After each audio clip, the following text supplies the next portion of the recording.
Live from our 7 Tasmania studios, your nightly news with Kim Miller begins now.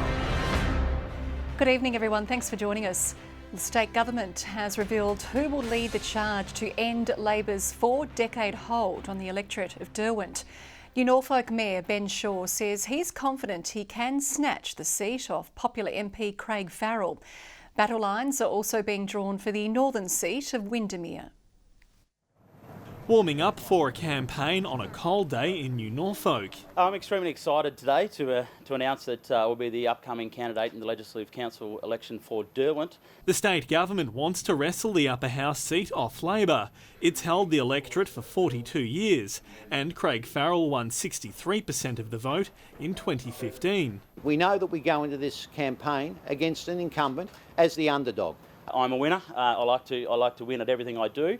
I'm very popular in the area as well. Passionate for trains and known for his hats, Mr Farrell wasn't exactly using fighting words from King Island today. I'm looking forward to a robust election campaign. But David O'Byrne was. It was only a couple of months ago that the Liberal candidate was touting himself around to all parties, and now the Liberal Party have decided to hook their bandwagon to this candidate. Voters will go to the polls in May, as will voters in the northern seat of Windermere. Incumbent Ivan Dean isn't recontesting. He's hoping the public will back independent Will Smith. Labor hopes former federal MP Jeff Lyons will win. As for the Liberals... Well, look, I'm hoping that I'll have more to say in coming days on that particular matter, but pre-selection's a matter for the party. Both campaigns will likely be a chance to test the waters before the next state election. Sean McComish, 7 Tasmania News. Investigators have determined a blaze which destroyed a Leslievale home was caused by an electrical fault in the office area. Crews arrived to the property on Parkdale Drive just before 10:30 this morning, thanks to a 000 call by a neighbour. Authorities say the wind and rain proved a challenge. Yeah, it has made it a little bit harder for the crews on the ground. They're cold and wet and everything's a bit slippery down there, but they're doing a great job. No one was home at the time. The damage has been estimated at $700,000. An urgent care centre in Launceston is poised to relieve stress on burnt-out emergency departments, often flooded with patients suffering non-life-threatening injuries. Labelled a mini-ED, the clinic is set to open next week, with backers hoping government support will help expand the model. Hoping to find a solution to Tasmania's hospital woes, Newstead Medical's new urgent care centre opens on Monday. It's aiming to ease the load by accepting patients who might block beds with non-life-threatening illnesses. These might be injuries, broken wrist for example, or a significant cut on the leg that needs stitching, or perhaps an illness and the person's feeling unwell. This mini-ED is the first in the state and can accept 9 patients at a time. Preventing ambulance ramping and reducing avoidable hospitalisations are among the potential benefits.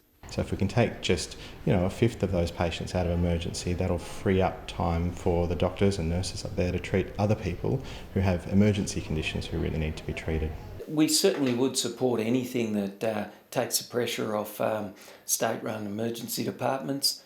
The AMA says more funding will be needed to make the system viable.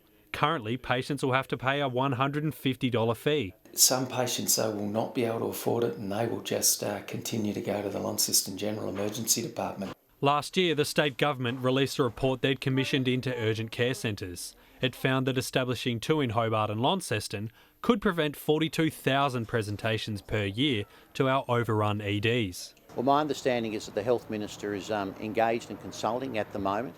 For Newstead Medical, they hope the next 6 months shows their viability and encourages government support.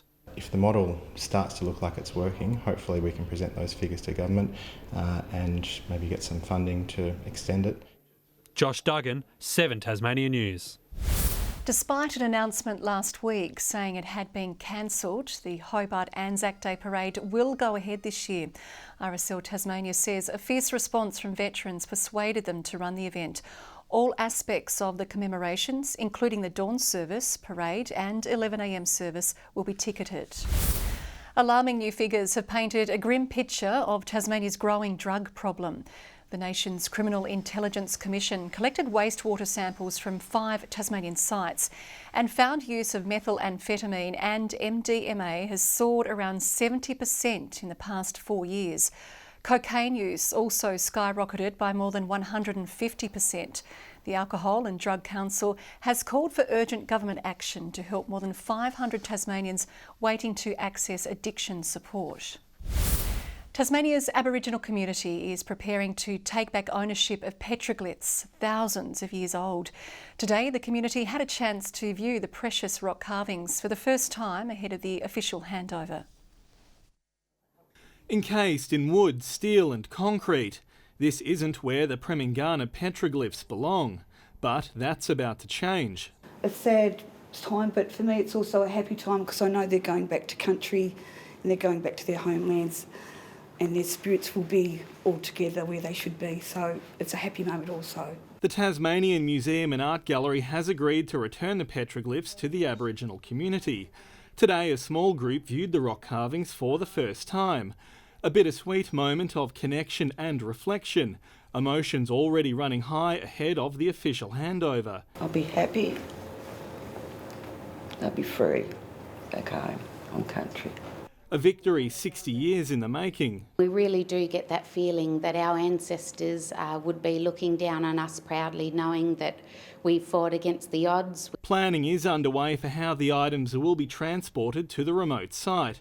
Meanwhile, the state government has been accused of blocking access to the Wagatamina protected area. The sacred site is only accessible by helicopter. The Tasmanian Aboriginal Centre says they shouldn't require permission to fly in. We don't need any government interference. We need them to back off. It's our land and we will be the ones who decide who can and can't enter our land. The Premier says the government is working to resolve the issue. Sean McComish, 7 Tasmania News. Travellers from Auckland are being blocked from entering Tasmania after the New Zealand city was declared a COVID hotspot. Anyone who has been to Auckland in the past 14 days won't be allowed to board a flight to Tasmania unless they have a special exemption. Public Health is contacting anyone who has been in New Zealand in the past fortnight to see if they'd visited any areas of concern. It comes after 3 additional cases were detected in the city, all linked to an earlier outbreak at a school. The Royal Launceston show is back, but not as we've known it in the city. The show is moving to Carrick's Quercus Park this year after the Show Society surrendered its 99-year lease at the Inveresk Rail Yards, where the event has been staged in recent years. Organisers say good infrastructure and ample space make the new venue ideal for hosting the event. 2 Tasmanian scientists in the making have been chosen to present their local research in a major global event, while thousands of other students from across the world will hear the project online, in an opportunity hoping to inspire young women aiming to forge careers in STEM. Coats on, ready to hit the lab. These budding scientists taking their research from the Hobart classroom to a global stage. The International Science and Engineering Fest, that would normally take place in America, but obviously we can't go there either, so that's also virtual. There's about 1,800 students worldwide, and so yeah, we'll be engaging and chatting with a lot of students. Amazing, unreal. It's completely unreal, yeah. The Year 11 students from St Mary's College and the Friends School representing Australia by sharing their project on the impacts of willow trees on water quality in Tasmania, after spending nearly a year analysing samples taken from around Hobart. Willows drop all their leaves at once, and so they just dump them into the river and they all go down, and it means that they can often clog waterways and disturb aquatic ecosystems, but also affect the water quality.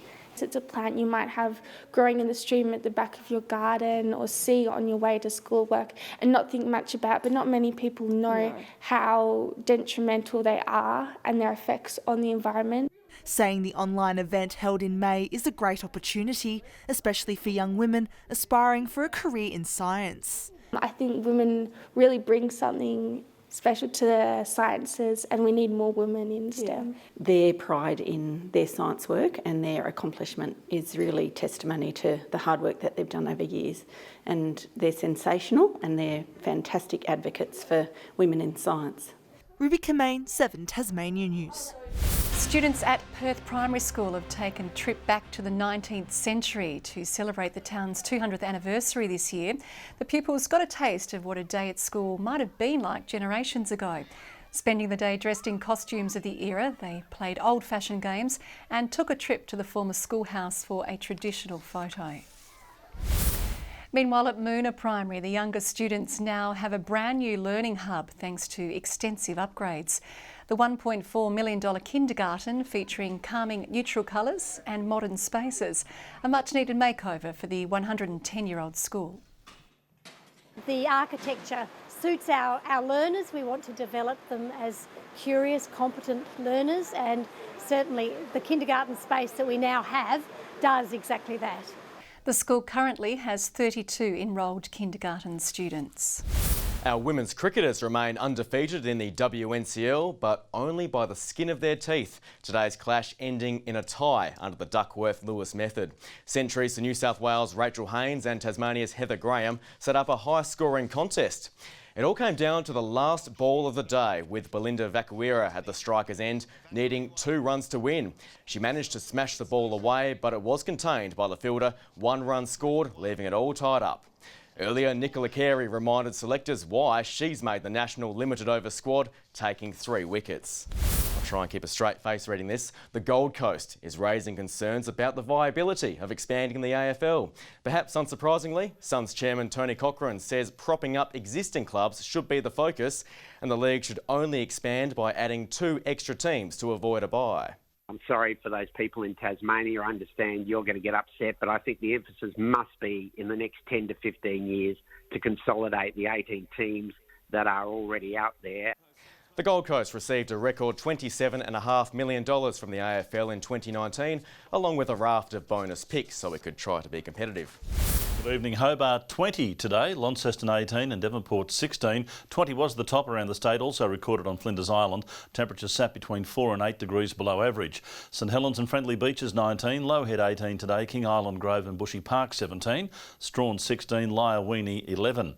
A frontal band of cloud crossed today, bringing a few showers. Launceston breaking nearly a 2-week drought with 8 millimetres today. The best fall 25 at Mount Reid. Our region covered by overcast conditions, patchy cloud with thunderstorms over the eastern states and the top end. Tomorrow a weak trough moves our way, with the high pressure ridge becoming more dominant over the Bight and Central Australia. Inland troughs also mark the map. Winds south to southwesterly reaching 30 knots over the east and south, but becoming more light and variable over the north in the evening. Swells up between 3 and 4 metres. Strong wind warning from St Helens Point to Low Rocky Point.